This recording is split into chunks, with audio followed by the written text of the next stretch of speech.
Thank you very much. We're really excited to be here today. My name is Erik Andersson, and I'm here together with my colleague, Björn Thalén, and we will talk about crowding predictions at Västtrafik. But before we get started, I'm a bit curious. How many of you traveled here today using public transport? Ooh, really nice to see. Really glad to see that. Good. But there were a few who didn't raise their hands, so I'll start by showing some short information about Västtrafik. Västtrafik is the second largest public transport authority in Sweden, and we operate in the geographical region of Västra Götaland.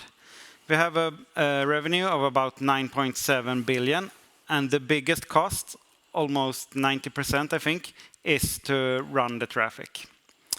About 440,000 people makes about 1 million journeys with us each day. And these are pre-pandemic numbers, but we're up to something like 80-90% of that again, and still getting up. Together with our operators, we operate about 2,500 vehicles, and all of these vehicles need a lot of data to run smoothly, but they also generate a lot of data back to us that we can do analysis on. I work as a product owner in the BI and analytics team, and we have spent the last couple of years building our data warehouse in Azure to make well-structured and validated data available for our analysts. And as you can see here on the left-hand side, we have our data sources, which we have integrated.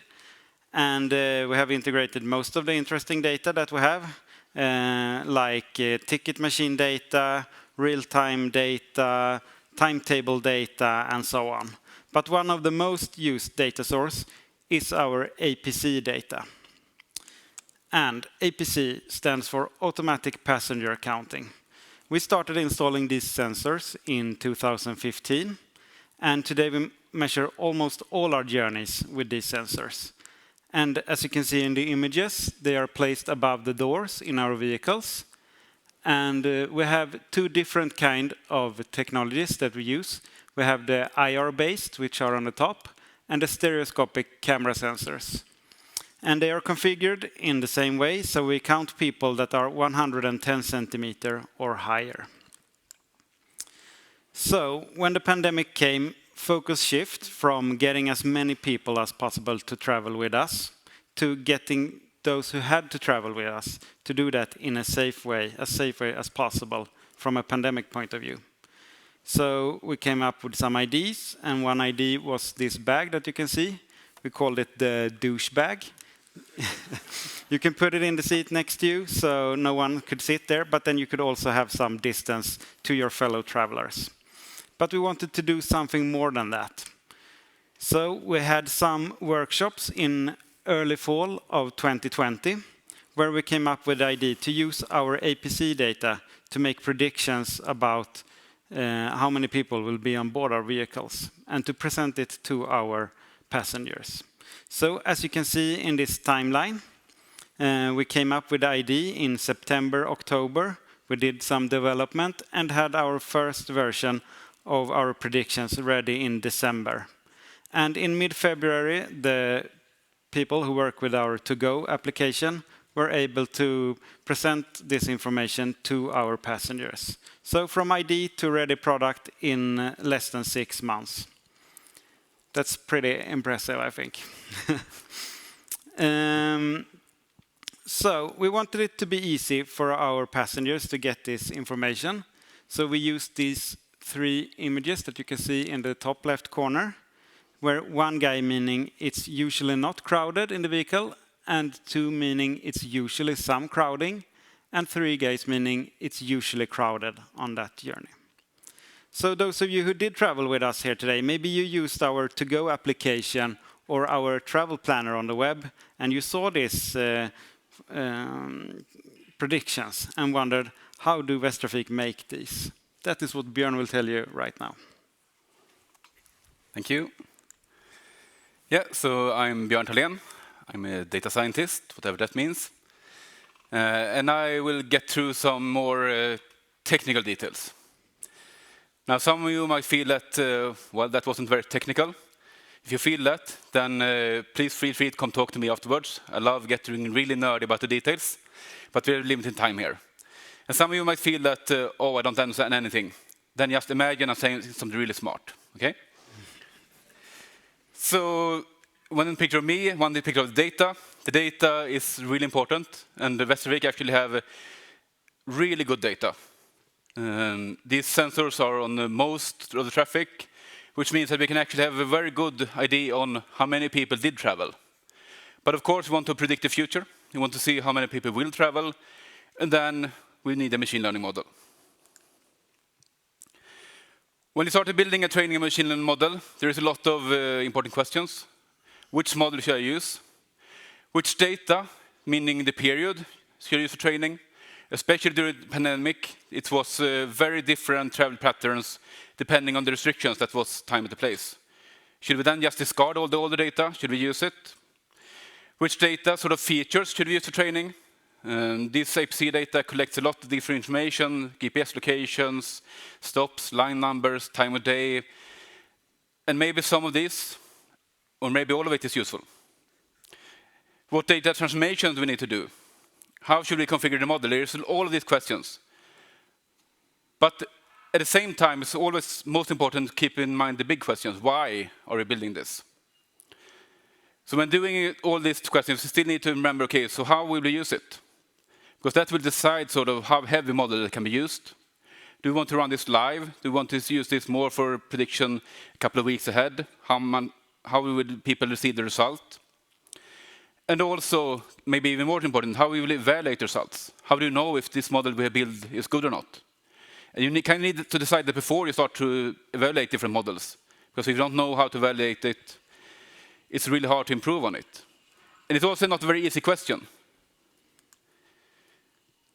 One challenge there is that data is very skewed.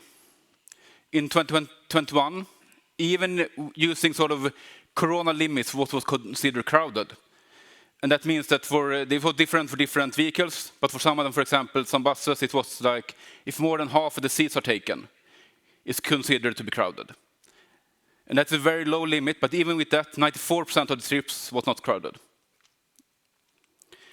So in that case, accuracy is really poor measurement, because you can get 94% accuracy just saying it's never crowded, and no one will be helped by that. There is some other standard measurement that you can use.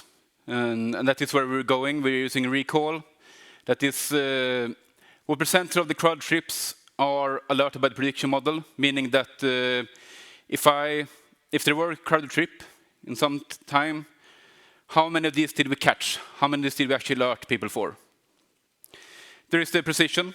If we alert someone, how sort of likely is it that the trip will actually be crowded? And then you can weigh this together in different ways. And the most standard ways, I guess, is the F1, when you just take them equally. But we decided that, no, that's actually not even what we want to do. We decided precision recalls on both crowded categories together. That was one decision to look at. But also that the recall is actually much higher priority. Because if you think back on the setting here, we want to help people to avoid these crowded trips. And the people that we look for them are people the most cautious people that actually don't want to be on a crowded bus. So if we have a high recall, that is the most important measurement we had. We also realized that just looking at these numbers alone, that could help getting the model, but it will not tell the full story. So we developed sort of at the same time a kind of flexible evaluation. That is what you see on the right side here, a Power BI report, where you can sort of look at a lot of different things, but also filter on a lot of different things. So especially during development, you can filter out, okay, so if I only look at the trains, or only at the buses, or only at the tram number 6, how does it look like? Where do we need to improve? Where are our sort of biggest errors? If you look at the results, I think it's really good. So this is from February this year. The bottom green here is the trips that were not crowded and that we predicted correctly. Now we have the dark green, that was trip that was crowded, that we predicted correctly. The yellow ones is a miss, but it's a miss of the sort of the less serious case. We predicted it to be crowded, but it was not. And then we have this tiny little red on the top. That was the one that we actually missed. So how did we do this? We were using like IBM as the model. To say something about that sort of model choice, I mean, the good thing here is it is really a state-of-the-art model. It has comparatively low hardware and CPU time requirements. Speaking of time, I should just have a quick look. I'm doing good. So that doesn't mean sort of that it's really lightweight. We still run this on quite heavy machines on Azure, but compared to some other deep learning, for example, it's really lightweight. It's very easy to get started with. It takes care of a lot of different things that is sort of complicating the data for you. You don't need to do any scaling normalizations. It handles null values really well. It's also very good at sort of discarding irrelevant features. And it's actually amazing handling this huge category of features. And we have in this data set a lot of these category of features. For example, what is the stop? Where am I getting off? There is thousands of these in Västtrafik. What is the line number? That's also a really large category that doesn't really have any, I mean, it's numbers, but they don't have any other connection to it other than it's just categories. It's a tree-based method, which means it handles interpolation very well. And as we saw on our data set, that was sort of the most important thing. There is some downsides, of course, to all method choices. One problem with like IBM in particular is there are a lot of parameters or configurations possible. And if you want to try all of them in some hyperparameter setting, it's not low hardware requirement anymore. Then it scales very fast. Some of them are actually quite unintuitive. And that also comes to the next thing. If you have a really simple model, you can often just as an analyst or domain expert see exactly what the model did and explain it from there. Like IBM is more of a gray box in the sense that you need kind of deep knowledge on how it works on the inside to be able to take forward how it worked. And a little warning also, it's sort of the ugly part here, that is really well handling bad data, but it also means it hides some bad data that you actually would have wanted to fix before you started training. That could be a better result. But since it runs anyway, it's easy to miss that. Just a few things that worked well. We started by giving it sort of all the data. We have some transformations already done, but basically we didn't remove any features, just gave it there. And then we actually removed a lot of them afterwards when we saw this wasn't used or this wasn't useful, just to make the model simple. We modeled the time of day in 2 dimensions using a cosine and sine transformation. That's sort of a standard thing to do with cyclic data, but it was quite important here. Then you can see that the day of week, that's also actually a cyclic feature. But in this case, it was much better to have this as categories. And it is quite natural if you think of the domain that we travel very different on the weekends from the weekdays. So that were actually sort of the category was much more important. Internally, you can't really put in precision and recall to it straight away. We're using this area under the curve for a multi-classification problem. And the most important parameter that we had was this class weight balanced, because we have very skewed data, and actually compare this to sort of manually balancing the data in different ways. But like IBM seems to do it better than whatever I could do. A little bit on the setup. Erik already touched on that, but we are using it on Azure with databricks Spark, MLflow as sort of the production setting. The APC data is automatically updated, but right now at least the new model is sort of trained and verified manually. We are using notebooks on Databricks for both training and exploration. But then when we have a model that we want to take reduction, this is sort of registered in the MLflow and it's run by the Azure Data Factory. We do weekly predictions. So every week we predict the next upcoming 2 weeks. Then, of course, one of these weeks will be re-predicted when we have more data. The data collection is also updated and run every night. And we had this continuous evaluation framework in Power BI. We sort of look at not only this simple number, but also more detailed things to see how we were doing. So it's even on these big screens, I guess you can't really read it. But this is a sort of example. We have the notebook on the left. We have a lot of runs in this databricks MLflow setup on the right. And one important lesson there is that, to be able to get this introduction in 6 months, it was really important to have sort of a framework that you could easily run with. And this might not sort of be the best or ultimate framework, but to have some sort of framework, I think is really important. And for us, using this database on Azure worked really well. Then we have the prediction. So the sort of production predictions is run in this Azure Data Factory. And then we have the evaluation in Power BI. We have some different reports. We have the one that I sort of glanced at before. That is one I mostly look at with very detailed numbers. There are also other reports that are more sort of catered for more business people that have more public transport knowledge, but maybe not so much machine learning knowledge. And I think in the end it sort of comes down to this, that how hard even it might be on the backside, you need to make it easy. And especially when you have this kind of public-facing thing that you need to make really easy for people to use it. So, and I think that is also usually often the role of a data scientist, to take really complex stuff, do really cool stuff with it, and then make it really easy so you can understand it. And in the end, what sort of the only thing that we do is this sort of people in this little box in the app or on the website. When you search, you can see, will this be crowded? Then I talked a lot about sort of the value and how good or bad it's performing. But in the end, if no one is using it, we don't really have any value at all. So the sort of the really big question here is anyone actually looking at this? And more important, is anyone actually changing their travel when they have looked at this? And I think that is a good point for hand over to you. Yes, thank you. So what did the passengers say? Since we launched this function, we have done 2 surveys in the app. And these are the results from the last one we did in February, this February.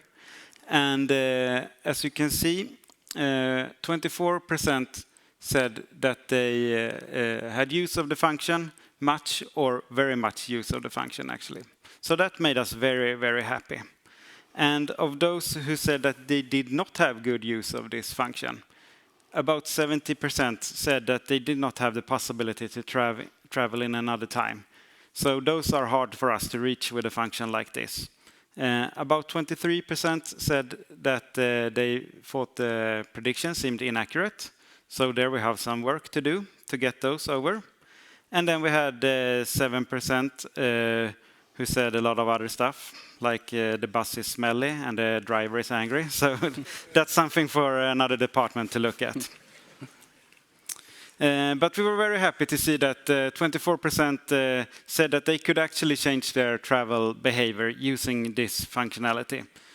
So that means that we still see a future use of this even after the pandemic. Even though the Folkhälsomyndigheten has stopped talking about flattening the curve.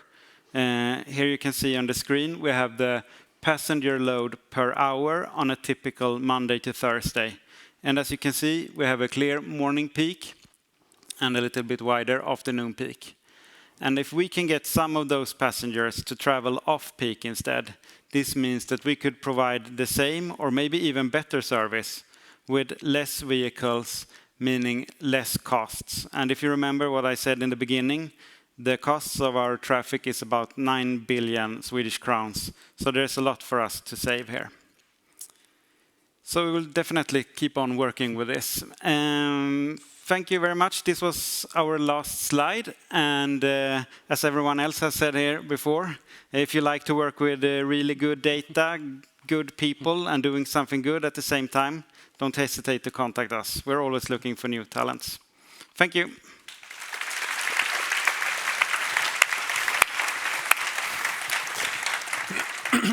It's amazing use case. I love this stuff. So we have a question from over there.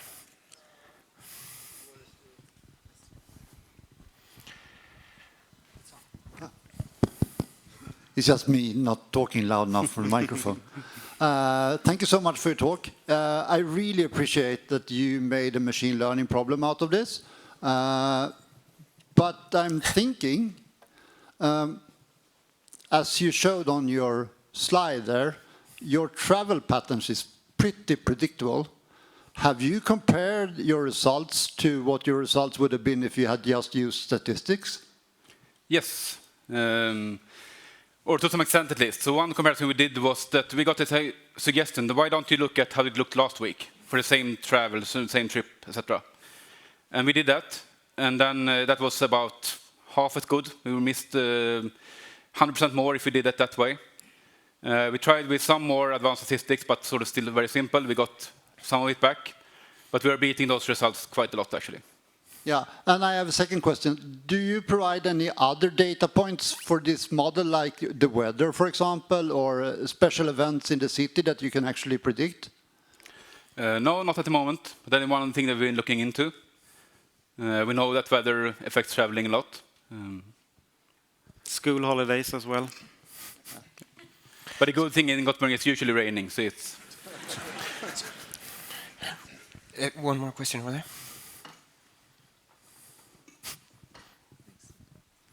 Oh, thanks again for the presentation. It seems that a lot of this is not the quality of your predictions, but it's how you integrate it and let people use it. So I guess partly a question about how you feed back to the product team and tell them what they need. Like, I use the app every day, and there's no option in there, for example, to say, "Oh, show me another time of the day where I could do this journey." But you know, for a less crowded journey, that's just not an option there. That's for you.